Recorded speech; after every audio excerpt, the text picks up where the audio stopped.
Picture this: a sweltering summer day in 1518, the cobbled streets of Strasbourg packed with a crowd unlike any other. But these aren't revelers celebrating a festival.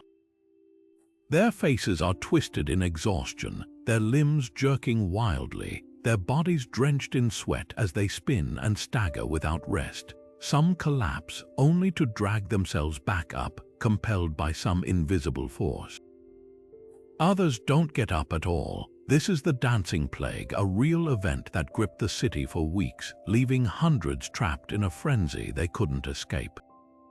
Why would people dance until they dropped? Why would some dance themselves to death? And what unseen terror could drive an entire community into such madness? The streets of medieval Europe were no stranger to bizarre and unexplained phenomena, but few were as chilling or as perplexing as the dancing plague. Imagine standing there, watching your neighbors, your family, even strangers caught in a trance-like state, their bodies moving against their will. Physicians were baffled. Priests called it divine punishment. Some whispered of curses or demonic possession. And yet, despite centuries of speculation, no one has ever fully unraveled the truth behind this eerie outbreak.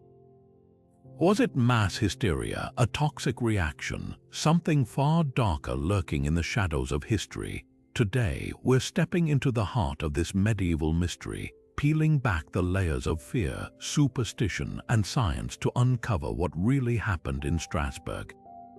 This isn't just a tale of the past, it's a window into how fear spreads, how communities react to the unexplainable, and how easily reality can blur into legend.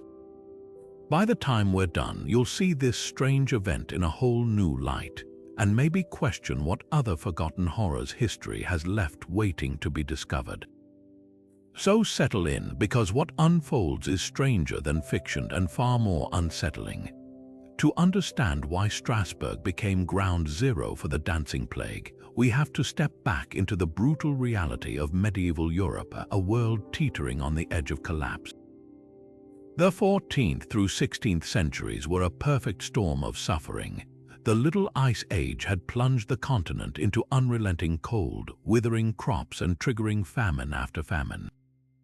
Fields that once fed entire villages now lay barren under grey skies, forcing families to grind tree bark into flour just to survive.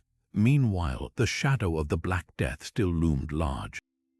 Even decades after the pandemic's peak, fresh outbreaks flared up without warning, wiping out whole towns and leaving survivors haunted by memories of piled corpses and abandoned homes. But the horrors didn't stop there. Feudal systems squeezed peasants dry with crippling taxes, while corrupt landlords hoarded what little grain remained.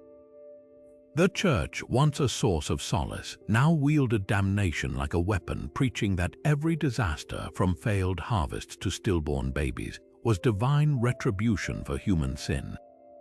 In Strasbourg alone, sermons warned that God's wrath would take terrifying new forms, and then it seemingly did. When the dancing plague erupted in 1518, the city was already a tinderbox of fear and superstition. Starving, traumatized, and drowning in guilt, people were primed to believe the worst, whether it was demons, curses, or heaven's punishment. Some historians argue this collective despair created the ideal conditions for mass psychogenic illness, a psychological domino effect where stress manifests physically. Others point to ergot poisoning, a toxic mold that grew on spoiled grain, known to cause spasms and hallucinations, but perhaps the most chilling theory: that the dancers weren't ill or poisoned at all. They were performing a desperate, involuntary ritual, a last-ditch effort to appease whatever force had cursed their broken world. Looking at maps from the era, it's no coincidence that the hardest-hit regions overlapped with areas ravaged by famine and plague. Strasbourg sat at the crossroads of these disasters, a city where exhaustion and terror had eroded the line between reality and nightmare. And when the first dancer collapsed in the town square, it wasn't just one person's tragedy, it was the spark that turned simmering dread into an unstoppable epidemic of movement. Because in a world that felt like it was ending, sometimes the body screams what the mind can't put into words. The air in Strasbourg that summer was thick with screams, not of pain, but of sheer terror as the city's cobblestones ran red with blood from torn feet.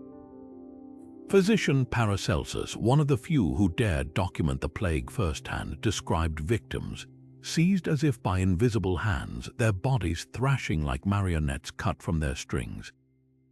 His notes tell of men and women who danced for days without food or water, their eyes rolling back in their heads, their mouths foaming like rabid animals. Some clutched at their chests, hearts pounding erratically before collapsing mid-step. Others, Paracelsus wrote, moved with such violent force that their shoes split apart, their bones audibly cracking under the strain. The Strasbourg City Council records are even more harrowing. Officials reported a woman of good repute who danced for 6 straight days, her skirts soaked in blood from ulcerated legs until she finally dropped dead in the marketplace. Another account mentions a group of children no older than 10, caught in the same uncontrollable fits, their small bodies whirling until they vomited or passed out from exhaustion. Witnesses spoke of dancers pleading for help, their voices hoarse from screaming, even as their limbs continued to jerk and twitch. One chronicler chillingly noted, "They looked not like people, but like damned souls dragged bodily into hell's revels." To step into these accounts is to glimpse a nightmare frozen in time. Imagine the scene, the stench of sweat and iron in the air, the gasps of onlookers as yet another victim joined the writhing mass. Period illustrations show figures in tattered woolen tunics, their faces gaunt from hunger, their movements grotesquely exaggerated, backs arched at impossible angles, arms flailing as if trying to shake off some unseen attacker. The city's few physicians, powerless to stop it, resorted to drastic measures. Some tied dancers to beds, only for them to convulse so violently they shattered the wood. Others prescribed musical cures, hiring flute players and drummers in a desperate bid to match the tempo of the madness, believing orderly music might break the trance. But the most haunting detail, many victims weren't even aware of their own agony. Paracelsus recounts a young baker who, when briefly lucid, begged for his legs to be amputated only to lapse back into dancing, laughing hysterically as his bare feet scraped across broken stone. It's these moments that blur the line between medical mystery and something far older, far darker. Because whether the cause was poison, psychosis, or something beyond explanation, one truth remains: Strasbourg didn't just witness the dancing plague. It lived it, breathed it, and in the end became it. The physicians of 1518 faced something beyond their worst nightmares, a sickness that laughed in the face of humoral theory, the bedrock of medieval medicine. According to ancient Greek teachings, the body was ruled by 4 fluids: black bile, yellow bile, phlegm, and blood. An imbalance, say, too much hot blood, could supposedly explain fevers or agitation. But how did that account for dozens of people dancing until their hearts gave out? Desperate, doctors bled victims, applied ice baths, even strapped them into restraints, convinced the plague was a case of runaway humors boiling beneath the skin. One surviving treatise describes wrapping dancers in vinegar-soaked cloths to cool the inferno within, only for the patients to writhe harder, their muscles seizing like overtuned lute strings. Yet the physical explanations quickly gave way to something more sinister. By midsummer, whispers of Saint Vitus' curse swept through Strasbourg like wildfire. Saint Vitus, a martyred child saint, was said to punish blasphemers with uncontrollable tremors, a belief so entrenched that panicked crowds began flocking to his chapels, rubbing their limbs on relics in frenzied attempts to ward off the dancing demon.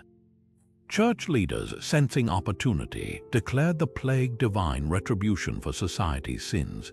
They organized mass processions to the shrine of Saint Vitus, where priests anointed dancers with holy oil and chanted exorcisms.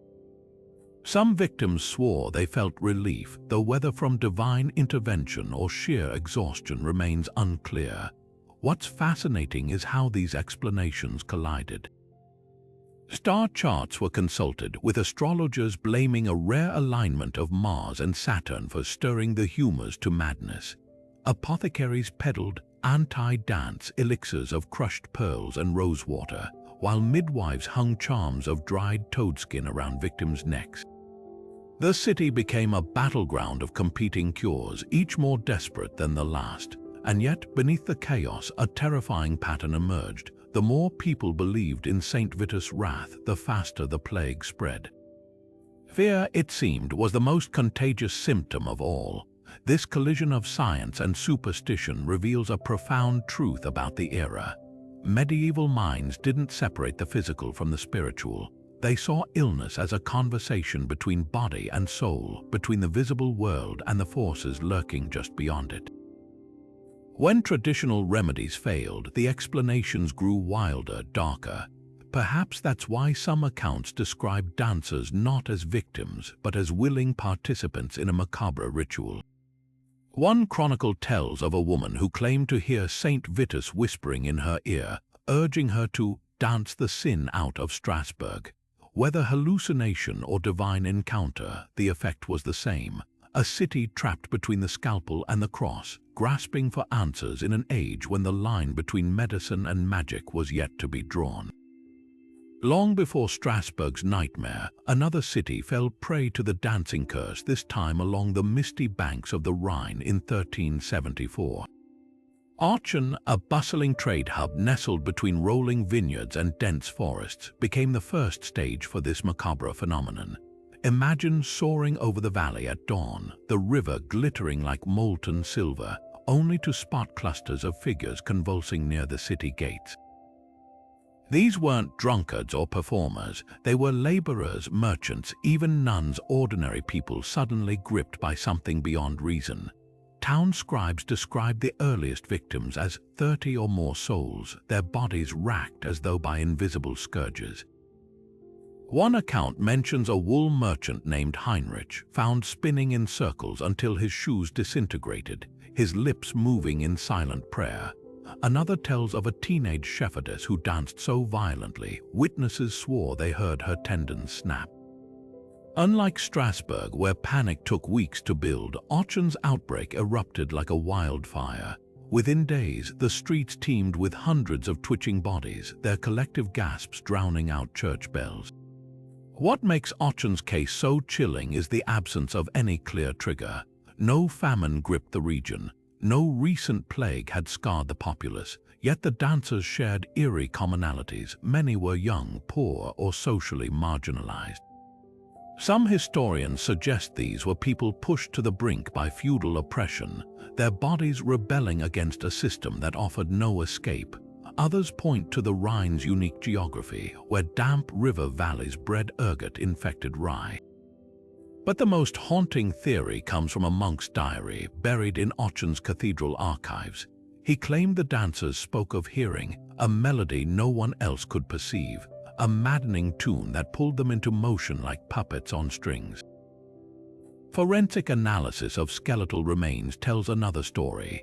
Several victims showed signs of advanced malnutrition, their bones riddled with stress fractures. One woman's skeleton, unearthed near the old marketplace, had toes worn down to nubs, evidence of relentless movement on rough stone. These weren't people choosing to dance. These were bodies breaking under forces we still struggle to name. And as the sun set over the Rhine each evening, the shadows of the dancers stretched long and grotesque across the city walls, a silent warning that whatever haunted Aachen was far from finished. The roads of medieval Europe weren't just pathways for merchants and pilgrims, they were veins pumping fear straight into the heart of every town along the Rhine. If you traced the dancing plague spread on a map, you'd see it move like a shadow following trade routes, flaring up in ports where ships unloaded grain, in market squares where travelers shared stories over ale. Strasbourg and Aachen weren't isolated tragedies. Outbreaks erupted like firecrackers in cities dotting the river, Cologne, Trier, even as far as Metz. Each new flare-up followed a chillingly familiar pattern. First, a handful of cases near the docks or the marketplace, then a cascade of panicked imitation. Minstrels might have unwittingly fueled the frenzy. Picture a wandering musician stopping at an inn, strumming a tune about the dancing curse he'd witnessed upriver. His ballad wouldn't just describe the horror, it could plant the idea in listeners' minds, their bodies tensing as the melody conjured images of twitching limbs. Pilgrims, too, carried more than prayers. Those returning from St. Vitus shrines brought back tales of exorcisms and miracles, stories so vivid they blurred the line between warning and invitation. In an era when news traveled at the speed of a walking horse, rumor itself became a pathogen, but the most unsettling thread connects the outbreaks to shipments of contaminated rye. Ergot thrives in damp conditions, often clinging to grain stored in riverfront warehouses. Barges carrying infected crops could have unwittingly delivered poison alongside flour, sparking hallucinations in one town before moving downstream to the next. Yet not every afflicted region showed signs of spoiled harvests, which raises a darker possibility. What if the real contagion was the mind's terrifying ability to mirror what it feared most? The Rhine wasn't just a waterway. It was a mirror reflecting medieval society's deepest anxieties, where every traveler, every sack of grain, every whispered prayer could be a vector for madness. When the dancing plague reached a new city, it didn't just infect bodies. It exploited the fragile space between what people saw and what they believed, turning superstition into a self-fulfilling prophecy. The first twitch came without warning, a single woman stepping out of the shadows of Strasbourg's Rue de la Douane on a scorching July afternoon in 1518. Frau Troffea, a name now etched in history, was no one's idea of a dancer. Middle-aged, worn thin by years of hunger, she moved stiffly through her daily chores. But on that day, her feet betrayed her. Neighbors later testified that she began with a peculiar shuffle, her hips swaying as if tugged by unseen hands. Within minutes, her movements sharpened into frantic jerks, her arms flailing like branches in a storm. By sunset, she was still at it, her body drenched in sweat, her eyes glazed over with a look witnesses called not of this world. Local magistrates initially dismissed it as heat stroke or drunkenness. But when Troffea collapsed at midnight, only to rise moments later and resume her grotesque ballet, the city's mood shifted from amusement to dread.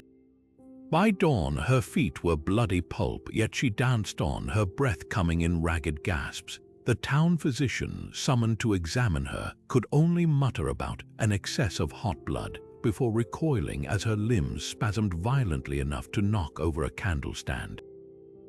By the third day, Troffea wasn't alone. 5 more women had joined her, their movements eerily synchronized as if pulled by the same invisible strings. Now picture the town square through a CGI time-lapse. Day 4, 20 dancers, their collective footfalls pounding the cobbles into a dull roar. Day 7, the crowd swells past 100, a seething mass of flailing limbs and torn clothing. The air reeks of sweat and iron, the sound of snapping tendons lost beneath the cacophony of gasps and wails. Strasbourg's council, desperate for control, orders wooden stages built, a misguided attempt to contain the affliction by giving dancers space. Instead, the platforms become altars to hysteria, amplifying the spectacle for thousands of horrified onlookers. The climax comes in late July. Nearly 400 people now convulse in the square, their numbers so dense that new arrivals are absorbed into the throng like leaves caught in a whirlpool. Chroniclers describe limbs moving with mechanical precision, as if the dancers were cogs in some infernal machine. Some clutch at religious medals, others scream for death between breathless laughs. A few, too exhausted to stand, crawl in circles on shattered knees. The city's response: hire musicians and acrobats, a baffling strategy to dance the devil out by matching the madness's tempo. The result: more join, more collapse, more die. What makes Strasbourg's outbreak unique isn't just the scale, it's the chilling bureaucracy behind it. Council records show payments for musicians, gravediggers, even guards to prevent dancers from tumbling into the river. This wasn't just a medical crisis, it was a civic catastrophe unfolding in ledgers and meeting minutes. And at the center of it all, Frau Trophia, the unknowing patient zero, who danced for 6 days without food or water before vanishing from the records, her fate as mysterious as the plague she unleashed. The magistrates of Strasbourg watched their city unravel with a mixture of horror and bureaucratic desperation. Faced with streets overrun by convulsing bodies, some now dropping dead from sheer exhaustion, they scrambled for solutions rooted more in medieval superstition than medical logic. Their first intervention, constructing massive wooden platforms in the town square, a decision as baffling as it was tragic. These weren't stages for entertainment, they were containment zones built under the delusion that isolating the dancers might stop the plague's spread. Archivists later uncovered invoices for lumber and nails, itemized alongside payments for gravediggers, a grim ledger of futility. Illustrations from the period show the chilling reality. One engraving, preserved in the Strasbourg Municipal Archives, depicts rows of dancers packed shoulder to shoulder on a splintered platform, their faces contorted in agony. Some clutch at their throats, their mouths open in silent screams. Others sprawl lifelessly at the edges, limbs twisted like broken dolls. The wood beneath them is stained dark. A detail historians suspect isn't shadow but blood. City leaders had hoped the stages would tire out the evil spirits, but the opposite occurred. The open spectacle drew larger crowds, and with them more victims caught in the contagion of motion. Then came the musicians. Council records reveal contracts hiring minstrels and drummers, their wages paid from the city's coffers. The logic was grotesquely poetic. If the dancers couldn't stop, perhaps music could guide their steps to exhaustion.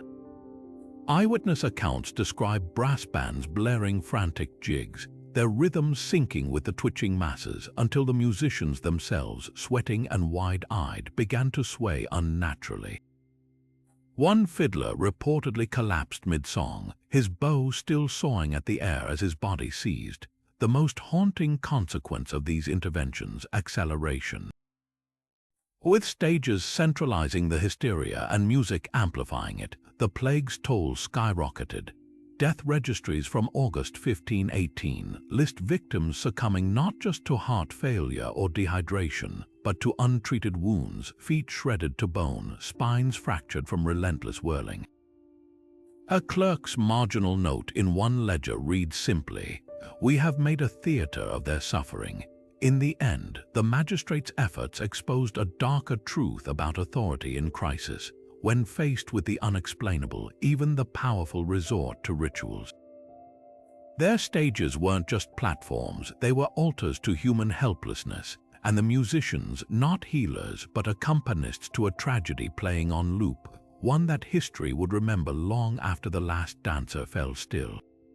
The dusty pages of Strasbourg's tax rolls and guild registries tell a story the chronicles often overlook, not of faceless victims, but of real people with names, trades, and crushing burdens. Take Anna Schutzlin, a 28-year-old laundress whose entry in the city ledger shows she owed 6 weeks back rent when the plague struck. Or Hans Bruckner, a day laborer who'd buried 3 children in as many years before his name appeared on a death registry with the chilling notation, "expired mid-step." These weren't just dancers, they were the human collateral of an era that ground the poor to dust. Forensic historians have pieced together startling patterns from parish records. Over 60% of identified victims worked in grueling, unstable jobs. Weavers hunched over looms 16 hours a day, charwomen scrubbing stone floors until their knuckles bled, famine-scarred field hands whose bodies already trembled from malnutrition. Their bones, where recovered, showed telltale signs of chronic stress, spinal deformities from hauling heavy loads, arthritic joints worn decades beyond their years. One skeleton, believed to be a 35-year-old tanner, had teeth eroded by the acidic solutions used in leatherworking, a trade known to cause neurological damage from prolonged chemical exposure. These were bodies already pushed past breaking point long before the music started. Modern psychologists recognize a terrifying phenomenon called conversion disorder, where extreme stress manifests as physical symptoms. Medieval Strasbourg was a pressure cooker of such anguish. Imagine being a scullery maid like Margaret Fuchs, whose work contract stipulated she could be beaten for idleness.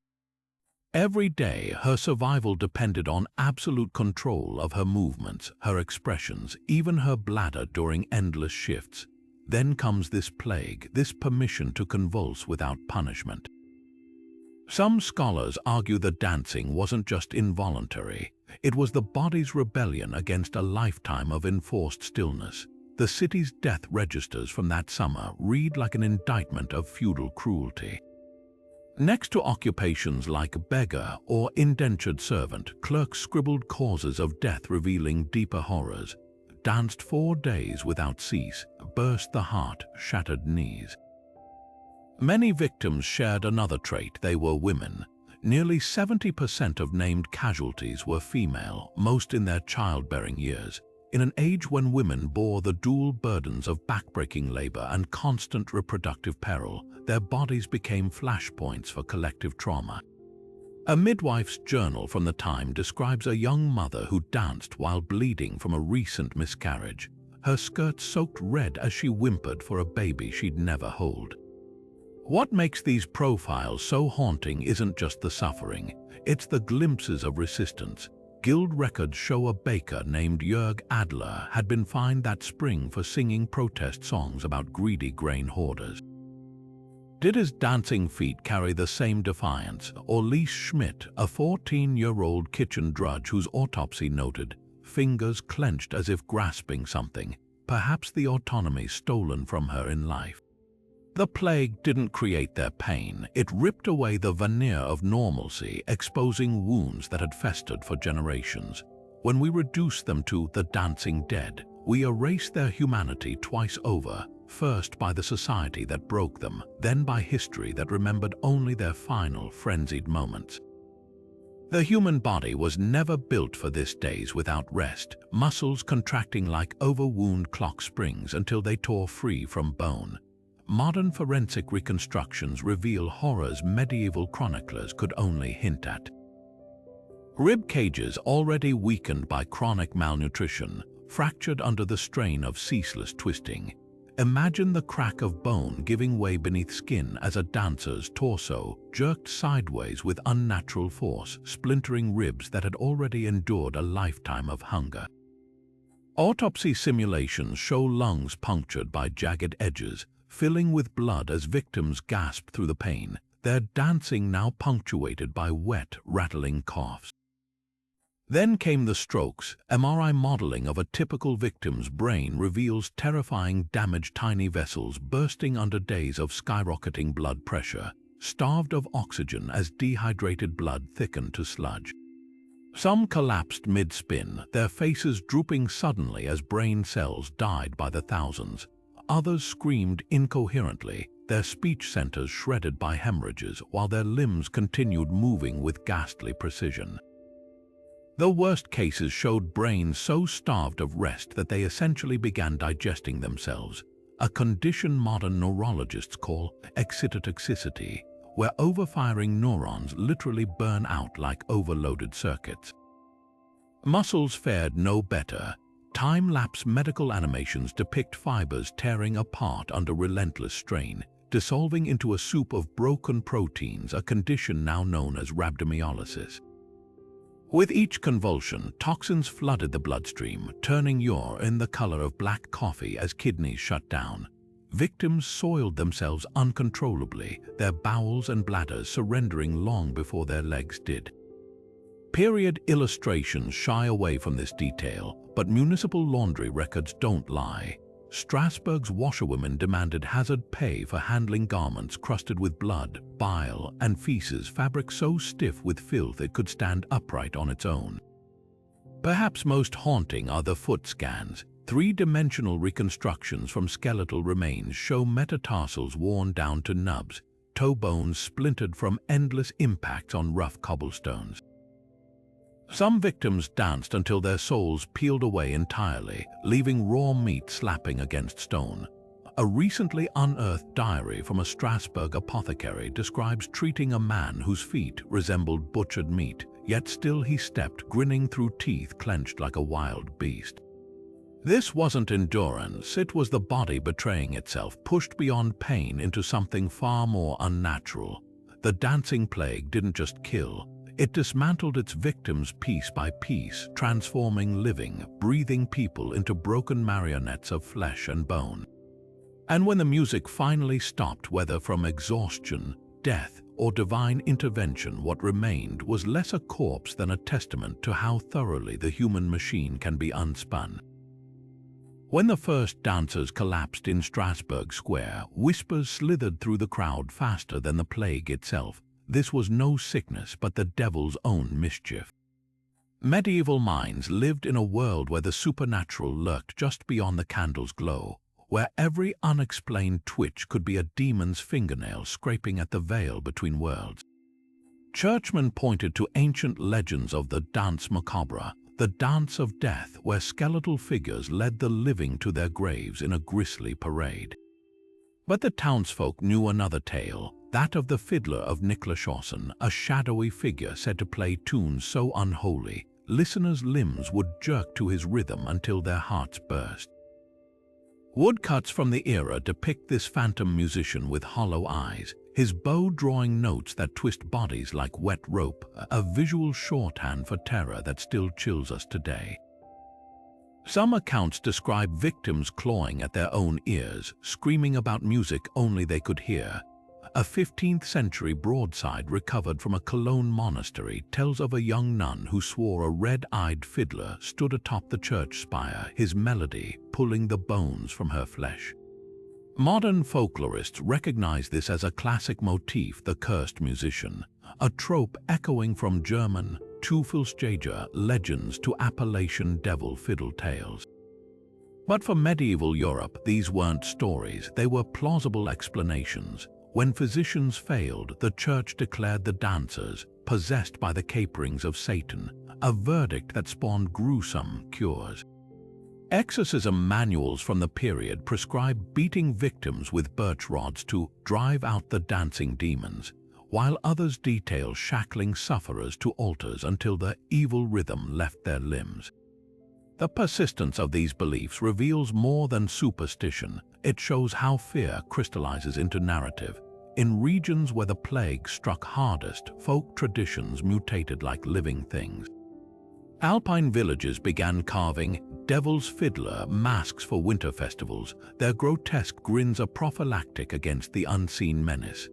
Dutch farmers hung horseshoes above cribs to ward off dance sprites, while Baltic seafarers blamed Marrow's malicious mermaids whose songs could allegedly rope sailors into fatal jigs. Even the famed Stradivarius violins carry an echo of this dread. Their rich, almost human tones were sometimes accused of playing themselves in the hands of unworthy musicians.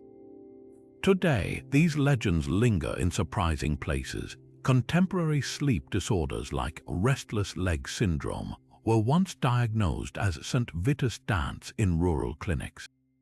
Heavy metal bands invoke the cursed fiddler mythos in lyrics about puppet string possession, while horror films like The Devil's Violinist reimagine the trope for audiences who have traded plague fears for pandemics. The most haunting continuity, psychological studies show that suggestion alone can trigger involuntary movement, a phenomenon called motor contagion. Play someone a description of the 1518 outbreak, and their fingers might start tapping without conscious thought. Perhaps the fiddler was never a demon, but something far more primal. The human mind's terrifying capacity to conjure chains it cannot see, then dance to their snapping rhythm.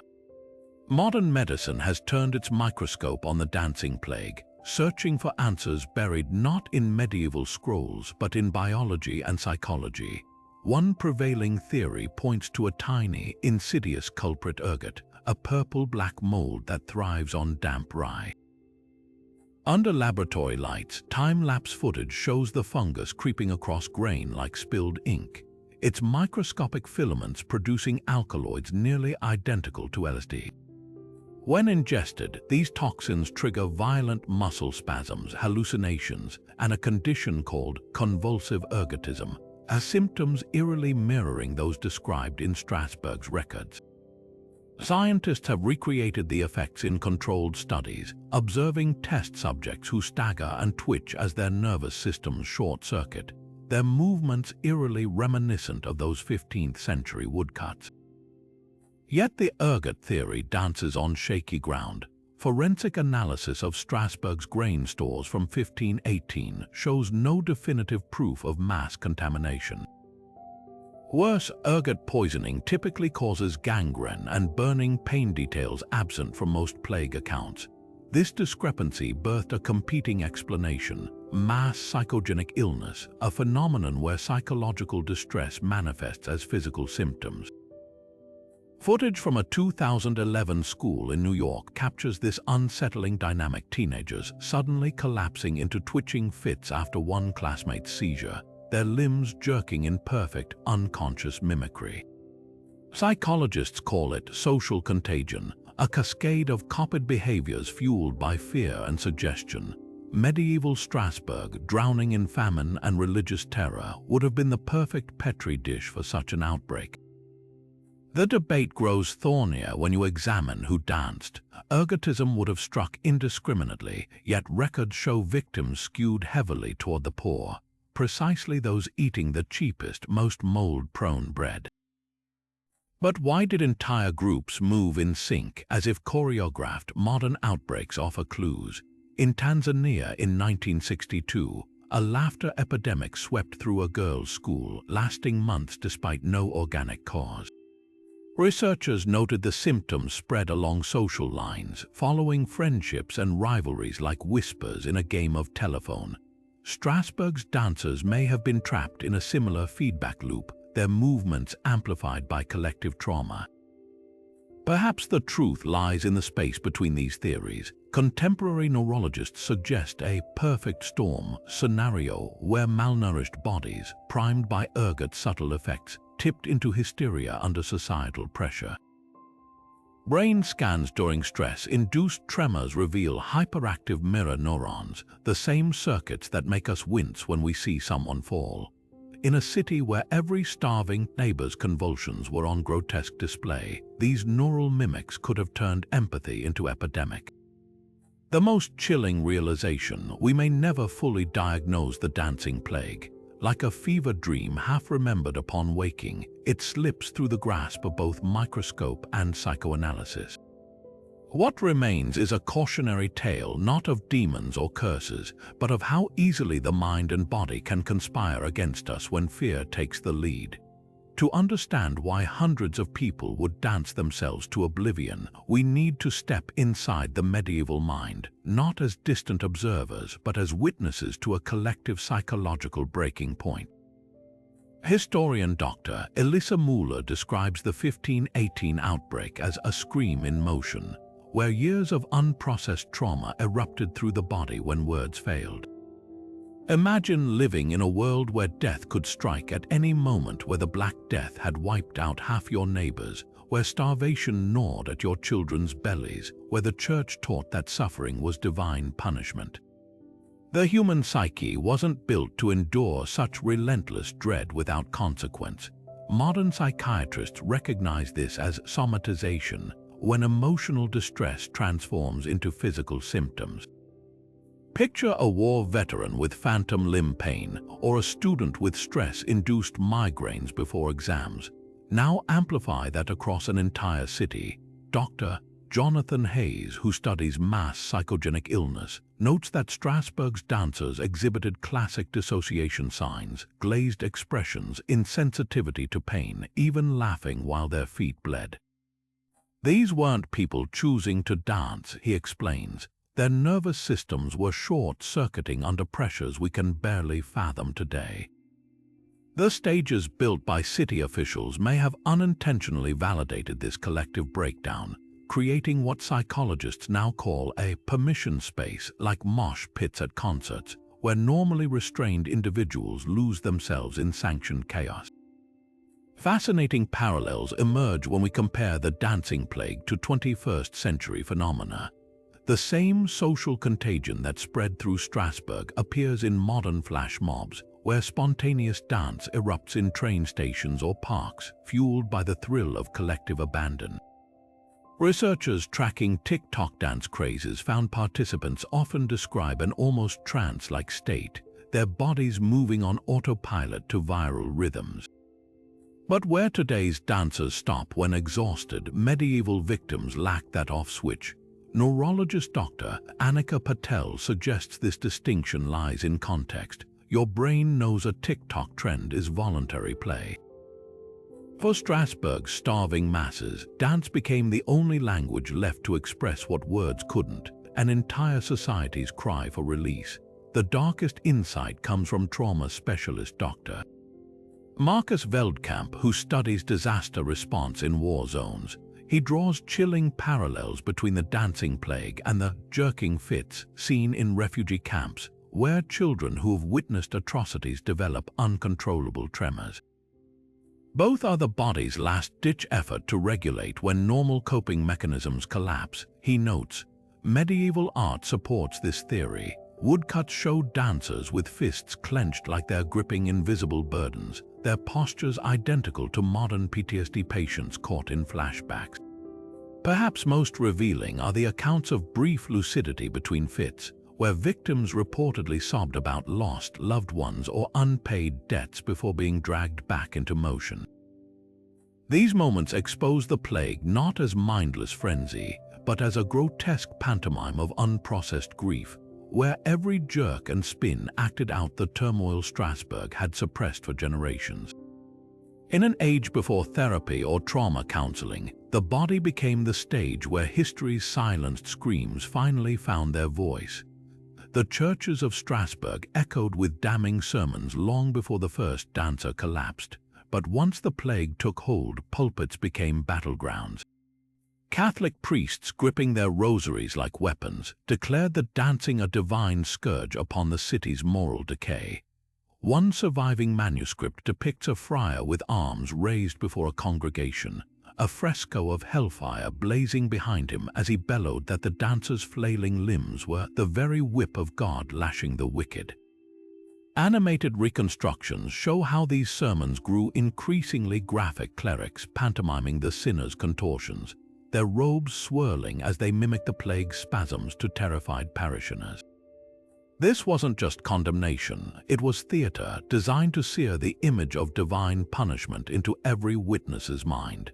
Yet the most vicious reactions came from emerging Protestant factions.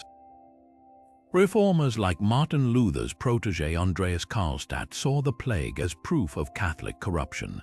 Pamphlets circulated with woodcuts of priests dancing grotesquely alongside their flock, captioned, "Thus do the papists lead souls to ruin." The irony, both sides blamed the other for provoking God's wrath, while the true victims, starving, traumatized citizens, became pawns in a theological war. Church records reveal chilling strategies. Some ministers ordered dancers dragged to confessionals mid-fit, demanding they name which neighbor's heresy had cursed them. Others staged exorcisms in market squares, their Latin chants drowned out by the slap of bare feet on blood-slicked stones. The plague's aftermath proved even darker. Historians tracing trial transcripts found a sinister pattern. Within 5 years, accusations of witchcraft skyrocketed across the Rhine Valley. Towns that had witnessed the dancing were particularly vicious. Now, any unexplained tremor or odd behavior invited suspicion. A woman twitching from exhaustion, clearly a witch who danced with demons. A child humming an unfamiliar tune, the devil's lullaby. Court documents from the 1520s describe dance tests where accused witches were forced to jig before judges. If they moved awkwardly, it proved guilt. If they moved too fluidly, also guilt. The line between victim and villain vanished beneath the stamp of church-sanctioned panic. What makes this chapter so unsettling is how easily trauma was repackaged as dogma. The same communities that had watched mothers dance until their hearts gave out now burned women for teaching the steps to Satan. A 1532 engraving from Nuremberg shows a witch trial where the executioner's noose hangs beside an eerily familiar sight, a wooden platform like those built in Strasbourg, this time serving as a scaffold. The dancing plague didn't just claim lives in the moment, it became a blueprint for persecution, turning fear into fuel for centuries of cruelty, and perhaps the most tragic footnote. Some of the first witches condemned were survivors of the original outbreak, their bodies still bearing the scars of movements they never chose. The cobbled streets of Strasbourg may have fallen silent, but one question lingers like an unresolved chord. Could music itself have been the hidden conductor of the dancing plague? Historians have long puzzled over accounts describing victims who claimed to hear invisible musicians, their limbs moving in eerie unison to a rhythm only they perceived. To test this theory, lutenist Matthias Bauer recently reconstructed melodies from 1518 Strasbourg, using sheet music found scrawled in the margins of a monk's journal. The result, a haunting, asymmetrical tune in 7/8 time, a rhythm modern neurologists confirm is particularly destabilizing to human motor control. Played on replica gut string instruments, the melody's irregular pulses create what Bauer calls a sonic vortex, where the brain struggles to predict the next beat, leaving listeners subtly off balance. This phenomenon isn't just artistic speculation. Laboratory studies using functional MRI show how certain rhythmic patterns trigger neural entrainment, a synchronization of brainwaves to external stimuli. When test subjects in a 2019 study listened to Bauer's reconstructed plague melody, their motor cortex activity spiked unpredictably, with some participants reporting involuntary finger twitches. Dr. Leon Nguyen, a cognitive neuroscientist specializing in rhythm perception, explains, the medieval 7/8 structure lacks the predictable resolution of modern music. It's like trying to walk on a deck that keeps tilting. The brain overcompensates, creating feedback loops that can manifest as physical movement. But the plot thickens when we examine period instruments. A surviving tambourine de Strasbourg from the era produces vibrations at 120 Hz, a frequency known to induce mild trance states by disrupting alpha brainwaves. Combined with the lute's dissonant harmonies, the effect would have been amplified in malnourished bodies already teetering on the edge of collapse. Modern parallels exist. Sufi dervishes use rhythmic drumming to achieve ecstatic states, while certain tribal ceremonies employ staggered beats to provoke collective trembling.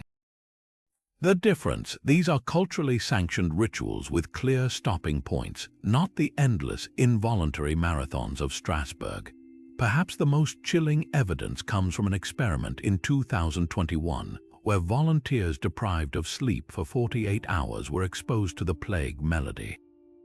Within minutes, several began swaying uncontrollably, their movements mirroring descriptions from 1518. One subject later described the experience as being puppeteered by the music itself.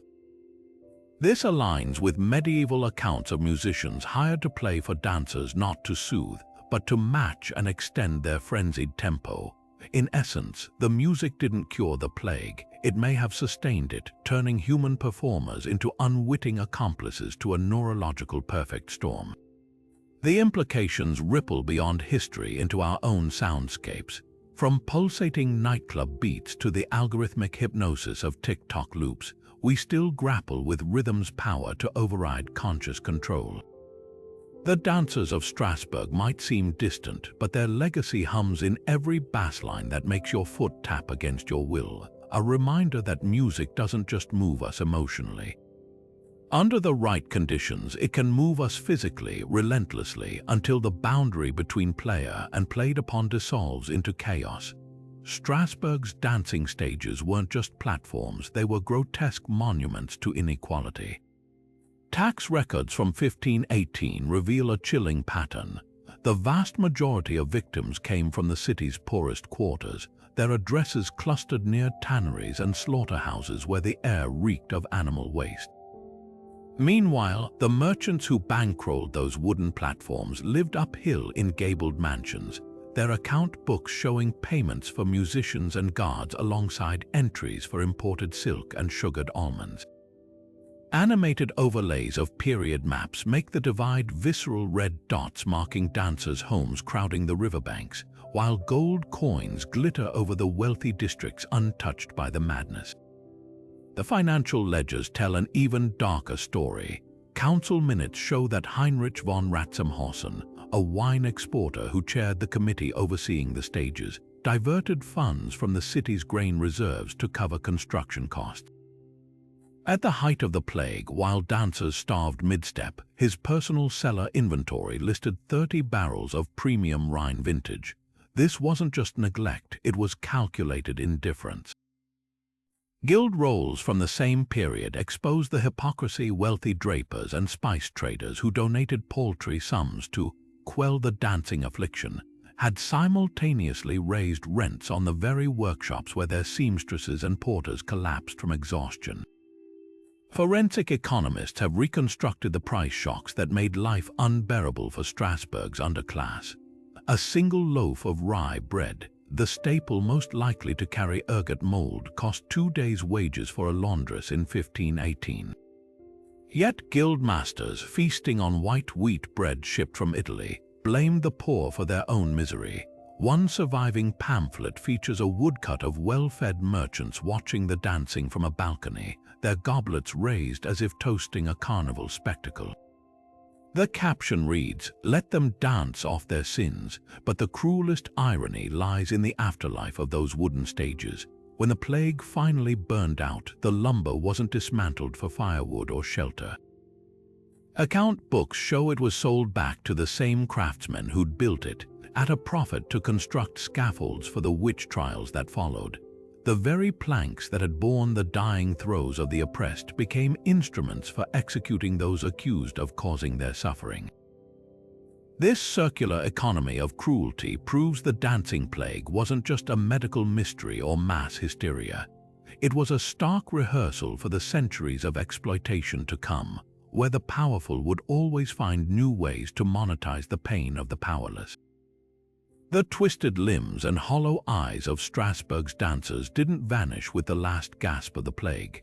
They leapt from history into art, becoming one of the most haunting motifs in Western culture. Pieter Bruegel the Elder's The Peasant Dance isn't just a rustic scene, it's a coded echo of the tragedy. Look closely at the central figure, a red-faced man mid-spin, his foot raised unnaturally high, his expression caught between joy and agony. Art historians note how Bruegel, who lived just decades after the Strasbourg outbreak, embedded details from survivor accounts. The splayed fingers reminiscent of nerve damage, the jug of wine tipping precariously like the ergot poisoned drinks described in apothecary logs. Even the village square's uneven cobbles mirror the blood-slicked platforms of 1518. Centuries later, German expressionist filmmakers weaponized these visuals. A side-by-side comparison of medieval woodcuts and F.W. Murnau's Faust reveals uncanny parallels. The hunched postures of dancers transformed into Murnau's demonic revelers, their silhouettes jagged with the same frenetic energy. The most chilling homage, a 1926 still where Emil Janning's Mephisto drags a villager into a whirling crowd, his grip identical to the invisible hands described in Paracelsus' notes. These weren't coincidences. Artists were channeling collective trauma, turning the plague into shorthand for humanity losing control. Modern horror takes the trope to grotesque extremes. Midsommar's climax, with its flower-crowned dancers mirroring the Strasbourg stages, layers 21st-century anxieties onto medieval bones. Director Ari Aster admitted studying municipal records to choreograph the film's twitching, exhaustion-heavy movements. Even video games like Bloodborne feature NPCs who jerk and spin uncontrollably. their motion-captured animations based on forensic recreations of ergotism's muscle spasms. The plague's legacy thrives because it taps into our deepest fear, the body betraying the mind. Yet the most poignant reinterpretation might be the Green Knight's eerie forest scene, where masked figures move in staggered, arrhythmic steps. Director David Lowery deliberately avoided synchrony, citing chroniclers' descriptions of dancers out of time with the music, yet bound to some deeper pulse. It's this duality that keeps artists obsessed, the plague as both historical event and metaphor. Every generation paints its own dancers, but the shadows they cast always lead back to Strasbourg's blood-stained squares. Fan creations reveal even more visceral connections. Online galleries overflow with digital collages superimposing 1518 engravings onto dystopian cityscapes, while TikTok animators rotoscope historical figures into modern club scenes, their convulsions sync to electronic beats. These works aren't just macabre pastiche, they force us to ask which aspects of the plague feel uncomfortably familiar. When a 2023 meme format dubbed St. Vitus Twerk went viral, complete with glitching medieval gif, the joke carried an edge of recognition. How different are we, dancing to algorithmic feeds, from those who moved to rhythms only they could hear?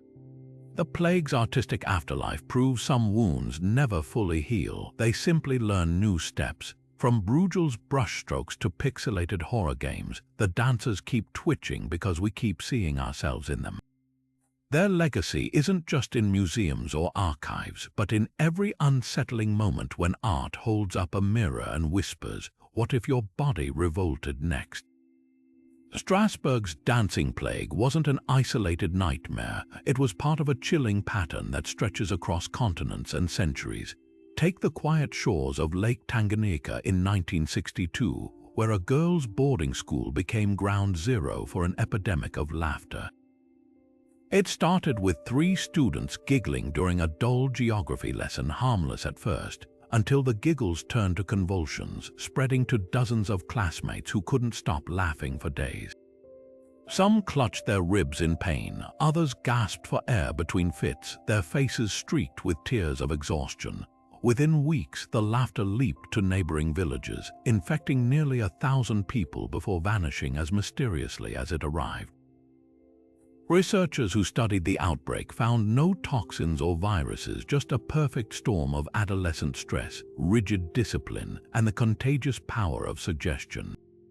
Then there's the Halifax slasher panic of 1938, when a British mill town became convinced a razor-wielding madman stalked its streets.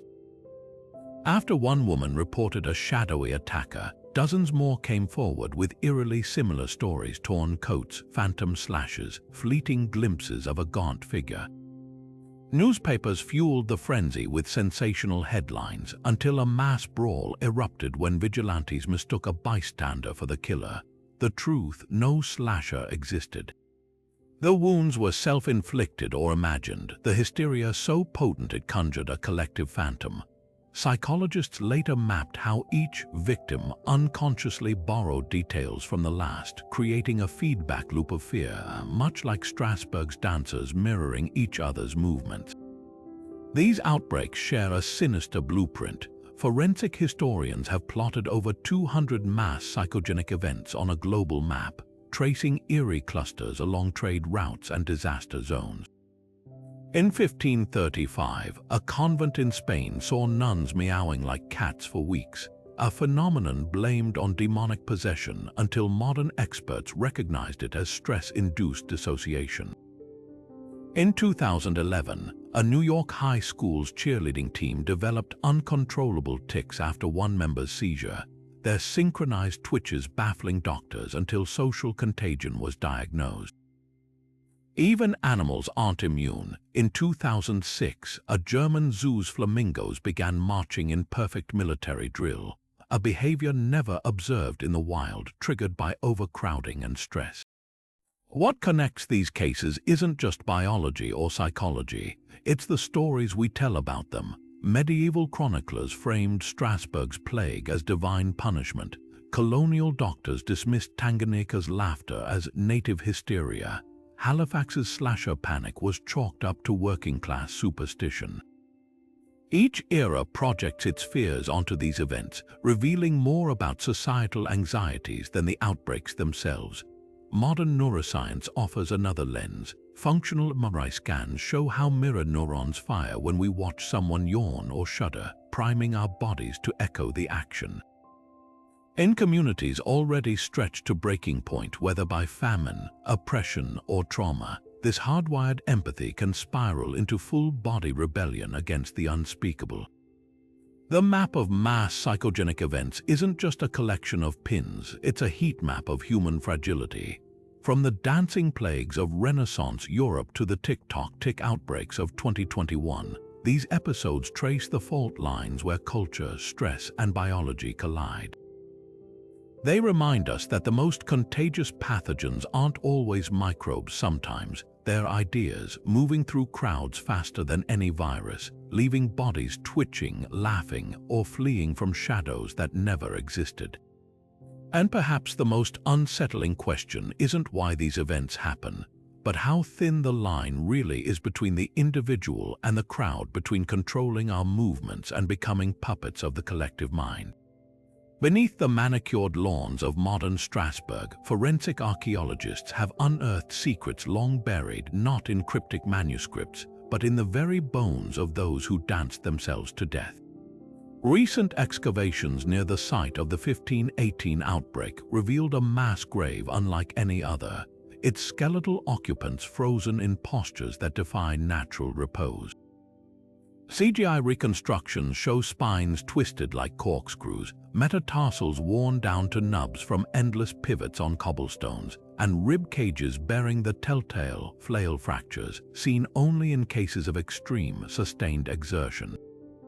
One particularly haunting digital rendering depicts a female skeleton mid-spin, her arms raised in a ghastly parody of celebration, the vertebrae in her neck compressed from years of malnutrition before the plague finished what hunger started. But it's the isotopic analysis that paints the bleakest portrait of these doomed souls. Nitrogen levels in their teeth reveal diets dominated by mold-contaminated rye, the same grain that carries ergot fungus, while carbon signatures show they subsisted on gruel so meager their bodies had begun consuming their own muscle tissue before the dancing even began. Forensic anthropologist Dr. Clara Voss describes the findings with sobering clarity. These weren't just starved, they were metabolically bankrupt. Their bones record multiple cycles of famine and brief recovery, like trees with rings from repeated droughts. The most chilling detail, several skulls showed nanoporous lesions indicative of chronic lead poisoning, likely from drinking rainwater collected in lead-lined church gutters, a cruel irony for a populace seeking divine salvation. The skeletal evidence demolishes any lingering romanticism about the dancing plague. CT scans of a teenager's remains revealed microfractures zigzagging across her pelvis, damage consistent with months, if not years, of heavy manual labor before the plague's onset. Her teeth told another story, horizontal grooves called Harris lines, marking periods of arrested growth during childhood famines. Yet what makes these graves unique isn't just the physical trauma, it's the cultural one. Unlike typical medieval burials where bodies lay neatly supine, these skeletons were dumped haphazardly, some with limbs still entangled as if mid-dance. Soil analysis detected elevated cortisol levels in the surrounding earth, a biochemical echo of the panic that must have gripped those who buried them. Perhaps the most revelatory discovery came from a cluster of skeletons near the grave's edge. Their bones showed fewer fractures but bore deep gouges on the wrists and ankles, the unmistakable signature of restraints. These were likely victims tied down by desperate families or authorities, their struggles against bindings leaving permanent scars even as their joints continued flexing involuntarily. For Dr. Voss, this changes everything. We used to debate whether the dancing was voluntary. These marks prove some were fighting against their own bodies until the very end. As the digital reconstructions flicker to life, showing gaunt faces with sunken cheeks and wild eyes, their tattered clothing reconstructed from textile fragments found in the soil, the dancing plague ceases to be a historical curiosity. It becomes visceral, a nightmare etched not just in parchment but in calcium and collagen. The bones of Strasbourg don't whisper their secrets, they scream them across the centuries, each fracture and lesion a stark testament to how thoroughly a society can break its people before their bodies finally break themselves.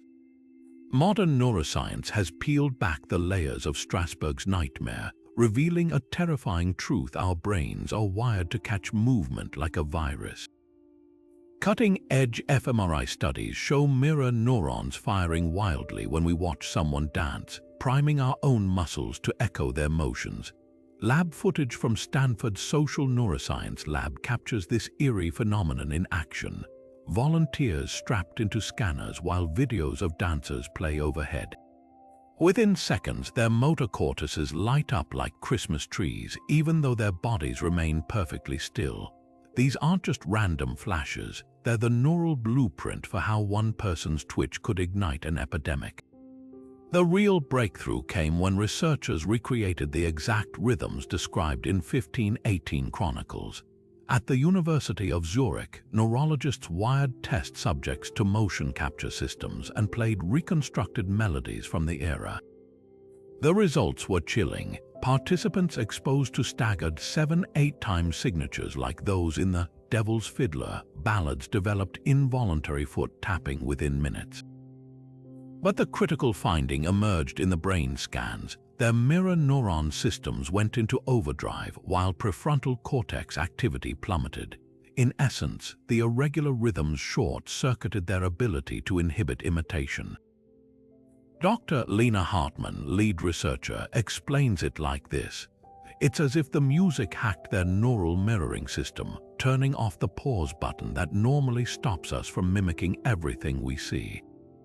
This neural vulnerability might explain why Strasbourg's plague targeted the exhausted and malnourished.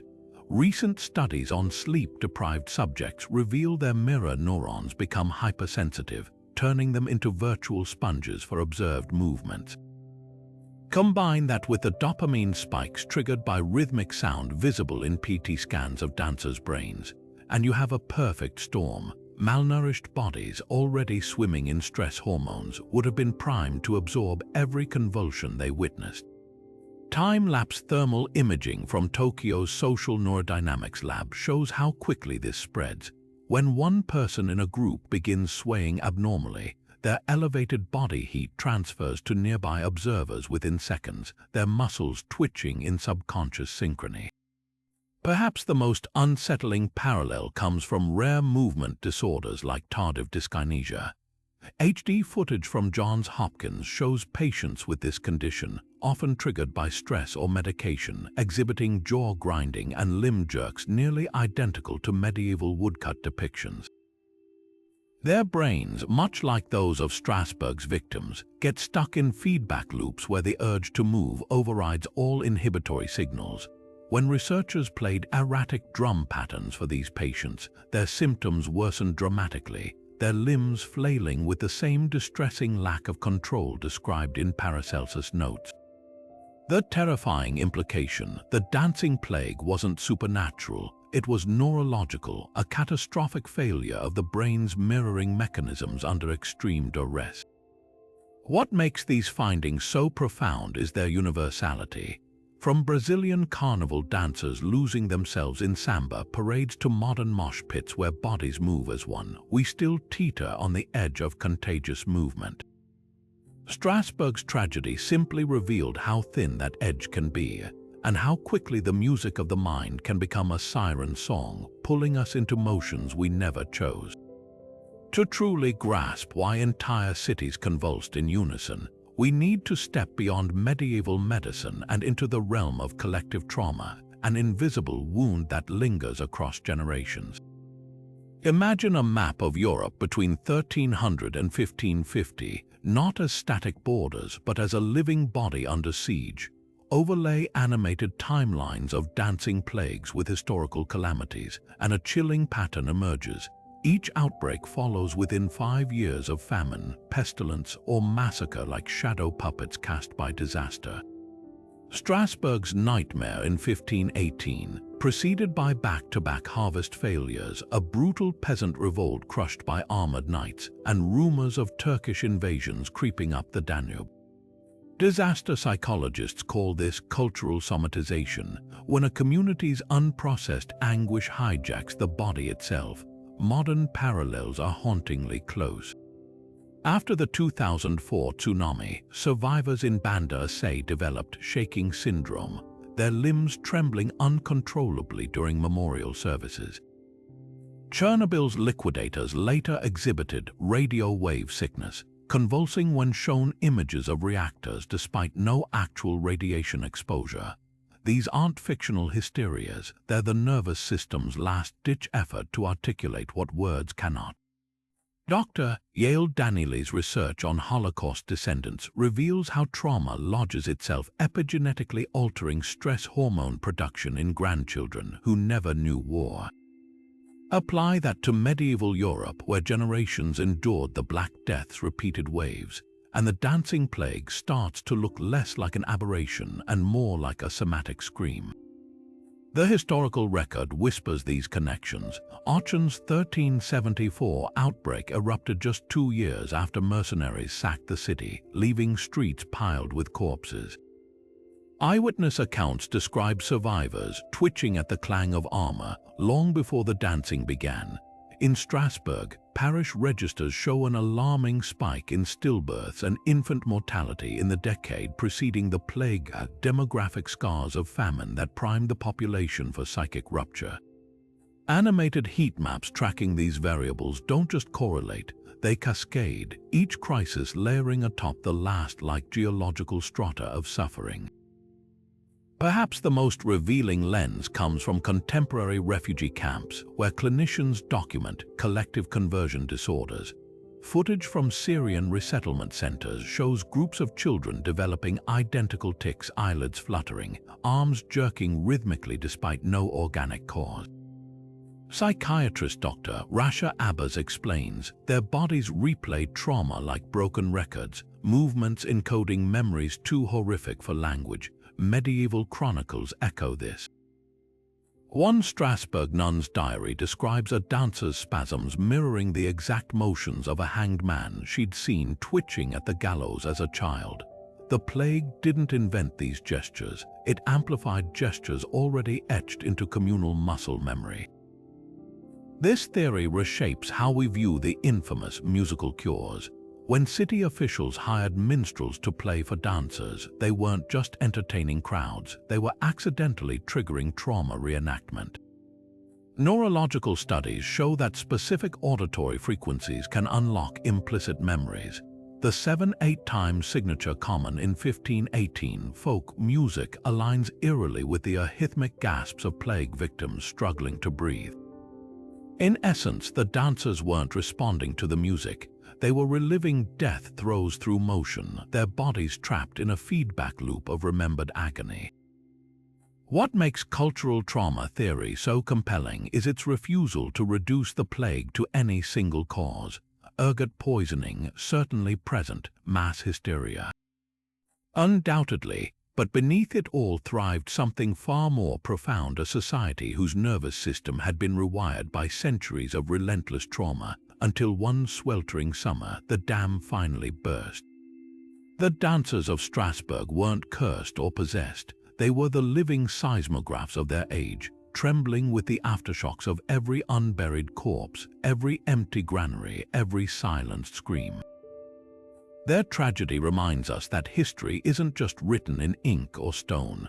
Sometimes it's carved into the very flesh of those who have no other way to bear witness. In 2019, a Berlin theater collective made headlines with their most controversial production yet, an immersive reenactment of the Strasbourg dancing plague. Audience members, strapped with heart monitors and motion sensors, were led through a reconstructed 1518 marketplace where actors convulsed to reconstructed medieval rhythms. The goal, to trigger what director Klaus Reinhardt called a dialogue with history through the body. But as the lights dimmed and the first dissonant lute chord struck, something unsettling happened. Participants reported losing awareness of time, their limbs moving without conscious instruction, their breath sinking to the erratic drum beats in ways that felt eerily beyond their control. One woman, a psychology student named Annika, later described a tunnel vision where the dancers around me weren't actors anymore, they were just bodies obeying some deeper pulse. Critics accused the project of crossing ethical lines, exploiting trauma for artistic shock value, yet the biomechanical data told a different story. Motion capture replays showed uncanny parallels between modern participants' movements and historical accounts, the same asymmetrical hip rotations, the same sudden backwards arching documented in Paracelsus notes. Neurologists monitoring the experiment noted spikes in theta brainwaves, patterns typically seen in hypnotic states or extreme fatigue. Most disturbing were the post-show interviews where multiple participants struggled to recall chunks of the performance, their memories fragmented like survivors describing a disaster. The production's climax sparked particular outrage.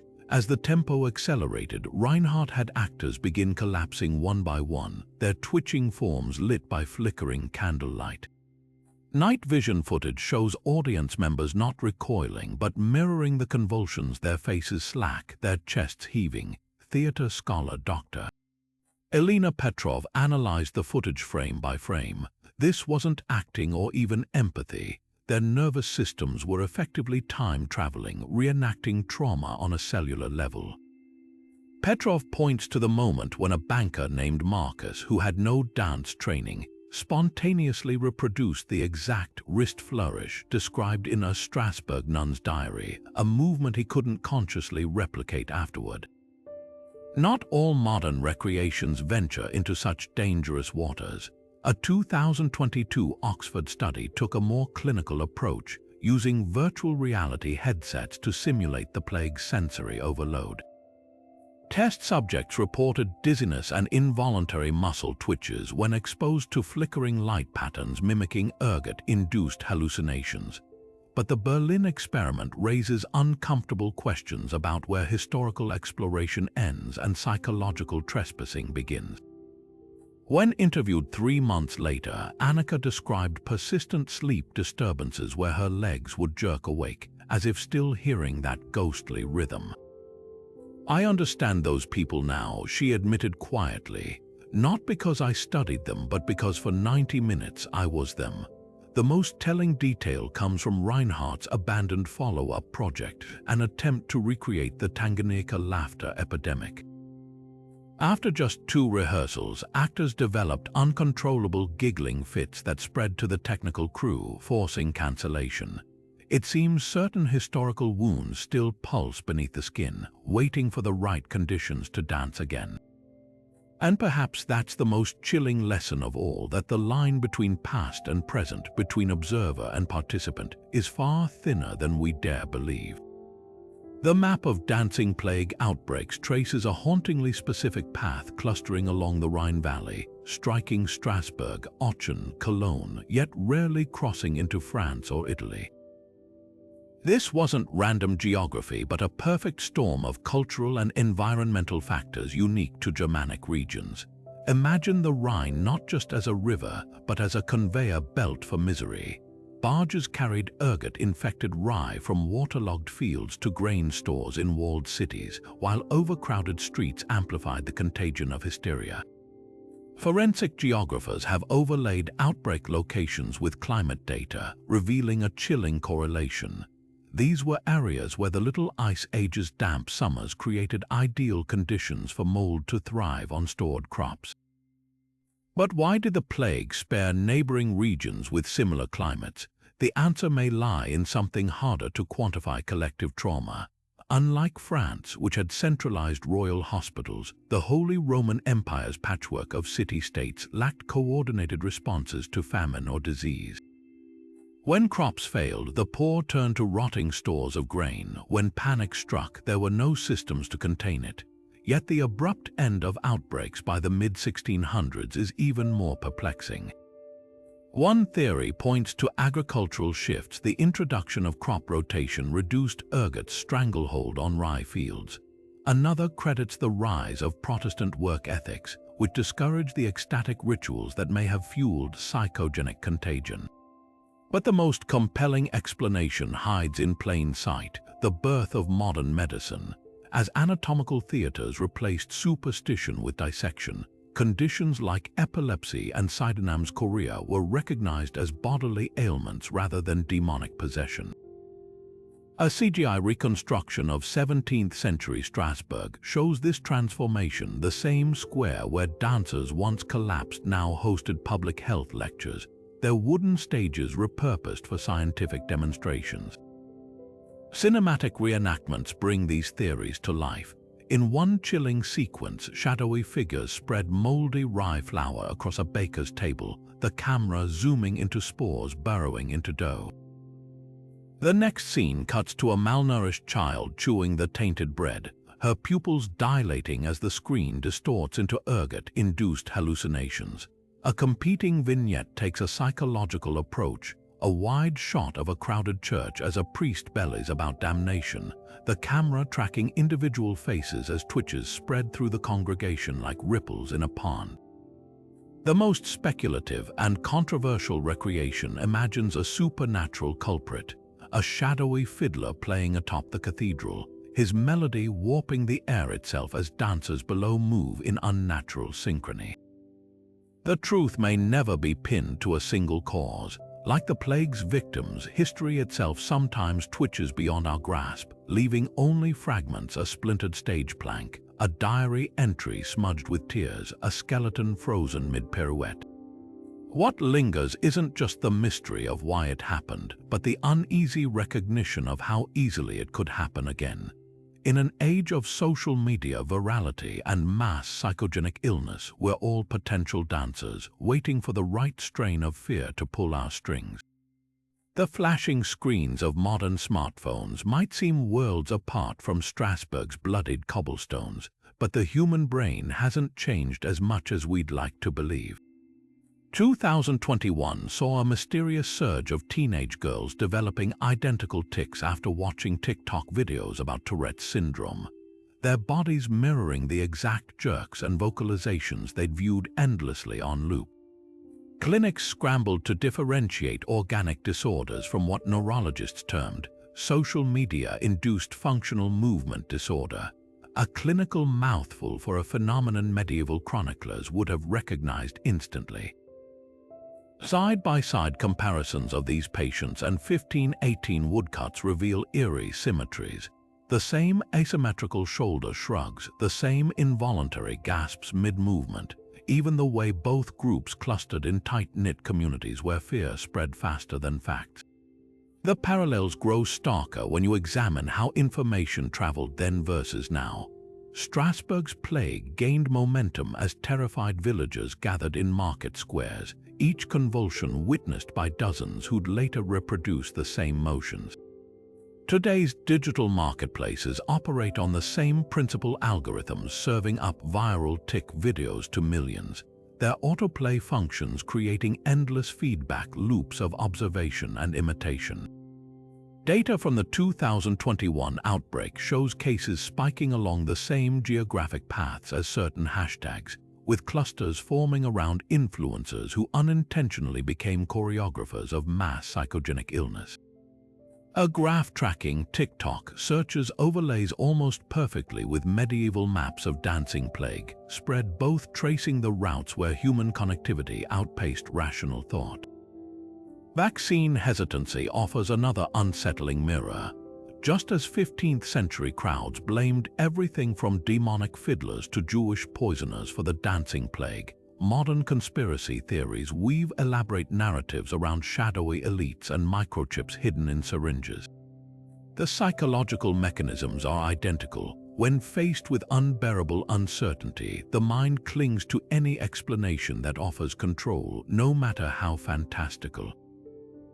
Historians note that Strasbourg's magistrates initially dismissed the dancing as drunkenness, much like early COVID skeptics called it just the flu. Both groups only acknowledged the crisis when bodies began piling up, and even then, their solutions often exacerbated the problem. City officials hiring musicians to dance the devil out of victims finds its parallel in ivermectin panic buying, desperate measures addressing symptoms rather than causes. Perhaps the most sobering lesson lies in how quickly modern medicine can regress under pressure. Emergency rooms during the 2020 tick outbreak reported teens arriving with self-inflicted wounds from attempting to match their online personas, a grim echo of dancers scraping their feet to bone on Strasbourg stages. One neurologist's notes read, "Patient states she couldn't stop even if she wanted to," precisely the phrase used in 1518 municipal records. The treatments too bear haunting similarities. Where medieval physicians prescribed bloodletting to rebalance humors, some contemporary doctors initially misdiagnosed tic sufferers with dopamine imbalances, medicating them with drugs that worsened their symptoms. Both eras reveal how easily even trained professionals can mistake collective trauma for individual pathology, yet there's a crucial difference: awareness. Where Strasbourg had only superstition and scalpels, we have fMRI scans showing how mirror neurons light up during TikTok binges, and contact tracing algorithms that map psychogenic spread in real time. The challenge now isn't explaining these phenomena, but resisting the arrogance of assuming we're immune to them, because the dancing plague never truly ended, it just learned new steps. Every trending panic, from clown sightings to Pokemon seizure scares, follows the same choreography. Our brains remain exquisitely vulnerable to the rhythm of the crowd, whether it pulses through medieval market squares or glows on a 5-inch screen. The stage has changed, but the dance continues. The dancing plague of Strasbourg forces us to confront an unsettling truth. The human mind, when stretched to its limits, can turn the body into a puppet of collective terror. This wasn't just a medieval oddity, it was a grim demonstration of how easily reality can unravel when fear, exhaustion, and desperation collide. Those cobblestone streets didn't just witness involuntary movement. They became a stage for the darkest facets of human psychology, where the line between individual and crowd dissolved into chaos. The plague's victims weren't possessed by demons or cursed by saints. They were ordinary people whose bodies became megaphones for the silent screams of an entire society cracking under pressure. Think of the way stress lives in us today: the muscle tension before a deadline, the restless legs during sleepless nights. Now magnify that 1,000-fold. Generations raised under the shadow of famine and pestilence, their nervous systems primed to interpret every twitch as a portent of doom. Modern studies on mass psychogenic illness reveal how quickly the body can mimic what the mind fears most. In 2012, a factory in Mexico was evacuated after workers suddenly collapsed with nausea and dizziness, convinced they'd been poisoned. No toxins were found, their symptoms were real, but the cause was pure psychological contagion, an echo of Strasbourg's panic, just dressed in lab coats and smartphones. What makes the dancing plague so hauntingly relevant isn't just its historical brutality, it's the blueprint it offers for understanding modern eruptions of collective trauma. Consider the waves of unexplained illnesses following crises, from Gulf War syndrome to the Havana embassy attacks, where mystery symptoms spread through groups like whispers in the dark.